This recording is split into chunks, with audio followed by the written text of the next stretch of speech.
ಆರಾಧ್ಯ ದೈವ ಶ್ರೀ ಬಸವೇಶ್ವರ ಕರ್ತೃಗದ್ದಿಗೆಗೆ ಹಣೆಮಣಿಯುತ್ತಾ ಪ್ರತಿ ವರ್ಷದ ಪದ್ಧತಿಯಂತೆ ಸಾಗಿ ಬಂದಿರುವಂತಹ ಶ್ರೀ ಬಸವೇಶ್ವರರ ಜಾತ್ರಾ ಮಹೋತ್ಸವ 2025 ಈ ವರ್ಷ ಇಂದಿನಿಂದ ಧಾರ್ಮಿಕ ಪ್ರವಚನ 5 ದಿನಗಳ ಕಾಲ ಪ್ರತಿ ದಿವಸ ಸಾಯಂಕಾಲ 7:30ರಿಂದ 9 ಗಂಟೆಗೆ ಪ್ರಾರಂಭ ಆಗುತ್ತೆ. ತದನಂತರ ಧಾರ್ಮಿಕ ಪ್ರವಚನ ಹಾಗೂ ಈ ಕಾರ್ಯಕ್ರಮದಲ್ಲಿ ಸಂಗೀತ ಸೇವೆಯನ್ನು ವಿಶ್ವೇಶ್ವರಯ್ಯ ಗವಾಯಿಗಳು ಲಿಂಗಿಸುವರು, ತಬಲಾ ಸಾಥಿಯನ್ನು ಶ್ರೀ ಶಿವರಾಜ್ ಕವಿತಾಳ್ ಅವರು ನಮ್ಮೊಡನೆ ವೇದಿಕೆಯನ್ನು ಹಂಚಿಕೊಳ್ತಾ ಇದ್ದಾರೆ. ಈ ಕಾರ್ಯಕ್ರಮದಲ್ಲಿ ಸೋಮಲಾಪುರ ಗ್ರಾಮದ ಸಮಸ್ತ ಗುರು ಹಿರಿಯರು, ಯುವಕ ಮಿತ್ರರು, ತಾಯಂದಿರು ಎಲ್ಲರ ಸಹಾಯ ಸಹಕಾರ ಭಕ್ತಿಯ ಅಪೇಕ್ಷೆಯ ಮೇರೆಗೆ 5 ದಿನಗಳ ಕಾಲ ಸಾಗಿ ಬಂದಿರುವಂಥ ಧಾರ್ಮಿಕ ಪ್ರವಚನ ಕೊನೆಯದಾಗಿ ದಿನಾಂಕ 11 ಮತ್ತು ದಿನಾಂಕ 11ನೇ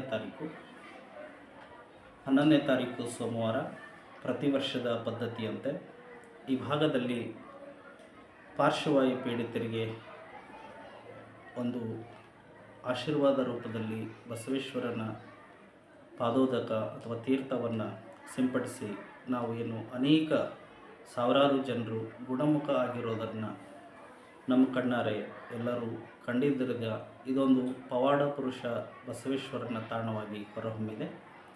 ಆ ಬಸವೇಶ್ವರನ ಆಶೀರ್ವಾದ ಸೋಮಲಾಪುರ ಹಾಗೂ ಸುತ್ತಮುತ್ತಲಿನ ಸಮಸ್ತ ಸದ್ಭಕ್ತರಲ್ಲಿ ಇರುವಂತಹ ಪ್ರತೀತಿಯ ಪ್ರಕಾರ ಅವತ್ತು ಧಾರ್ಮಿಕ ವಿಧಿವಿಧಾನಗಳ ಪೂಜಾ ಕಾರ್ಯಕ್ರಮಗಳು ಸೋಮವಾರ ಬೆಳಗಿನಿಂದ ಸಾಯಂಕಾಲದವರೆಗೆ ಜರುಗುತ್ತವೆ.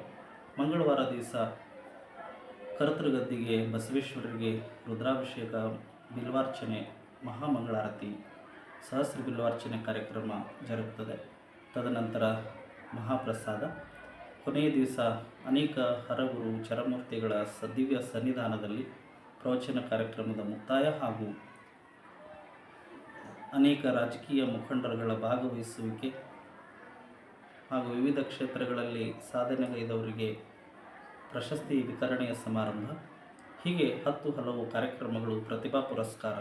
ಈ ಒಂದು 2025ನೇ ಸಾಲಿನ ಜಾತ್ರಾ ಮಹೋತ್ಸವ ಸೋಮಲಾಪುರದಲ್ಲಿ ಹಮ್ಮಿಕೊಂಡಿರುವಂಥ ಎಲ್ಲ ಕಾರ್ಯಕ್ರಮಗಳಿಗೆ ಸುತ್ತಮುತ್ತಲಿನ ಗ್ರಾಮಸ್ಥರು, ಹಿರಿಯರು, ಯುವಕರು ಹಾಗೆ ಸಮಸ್ತ ಸೋಮಲಾಪುರದ ಗ್ರಾಮಸ್ಥರು ಭಾಗಿಯಾಗಿ ಸದ್ಗುರು ಬಸವೇಶ್ವರನ ಕೃಪೆಗೆ ಬಂದಿರುವಂತಹ ಎಲ್ಲ ಪೂಜ್ಯರ ದರ್ಶನ ಆಶೀರ್ವಾದದ ಕೃಪೆಗೆ ತಾವೆಲ್ಲರೂ ಭಾಗಿಯಾಗಬೇಕು ಅಂತ ಹೇಳಿ ಈ ಮೂಲಕ ನಾವು ಸೋಮಲಾಪುರದ ಸಮಸ್ತ ಬಸವೇಶ್ವರ ಮಂಡಳಿ ಹಾಗೆ ಎಲ್ಲ ದೈವದವರ ಪರವಾಗಿ ಎಲ್ಲರಿಗೂ ಕೂಡ ಈ ಮೂಲಕ ನಾವು ಆಹ್ವಾನವನ್ನು ನೀಡ್ತಾ ಇದ್ದೇವೆ.